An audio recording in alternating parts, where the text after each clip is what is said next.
நீங்க யார், என்ன பண்றீங்க சார்? மலை சித்தர்னு மலையை வரவழைச்சிக்கிட்டு இருக்கேன் தமிழ்நாடு அளவில். மழையை வரவழைக்கிறீங்க. வரவழைக்க வர வேண்டியது கிடையாது, உருவாக்க. அதாவது வாய்க்கு வந்தபடியெல்லாம் பேசப்படாது. எதா இருந்தாலும் நியாயமா பேசணுமா இல்லையா? மழையை உருவாக்கி வர வைக்கிறீங்க. இதே சென்னையில் 2015 நான் தான் வர வச்சேன். எப்படி வர வைக்கிறீங்க, எப்படி உருவாக்குறீங்க? ஆப்பிள், ஆரஞ்சு, மாதுளை போன்ற ஜூஸ்களை சாப்பிட்றேன். ஜூஸ்களை சாப்பிட்டு கடலுடைய நீராவி மேலே போகும். ஓகே. நான் மனிதனா பாஸ் ஆகி மனிதனா நடந்து நான் இயற்கையோட ஐக்கியமாறேன். என்கிட்ட இருந்து புண்ணியத்தை அது வாங்கிட்டு சரக்கு மலையை கொடுக்குது. நீங்க சொல்ற ஜூஸ் எல்லாம் இப்ப எல்லாருமே சாப்பிடுறோம். எல்லாம் சாப்பிட்றாங்க. ஆமா, எல்லாரும் சாப்பிட்ட வராது. உங்ககிட்ட இது எப்படி வருதுன்னா, நான் ஒரு ஜென்மத்தில் வர்ணமருடைய மகனா இருந்திருக்கேன். மேலோகத்தில் வர்ணமருடைய மகனா இருந்திருக்கேன் ஒரு ஜென்மத்தில். வாய் மட்டும் இல்லைன்னா நாய் தூக்கிட்டு போயிடும்.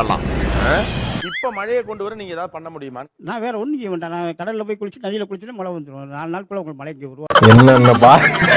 என்னென்ன சொல்றோம் பாருங்க கம்பி.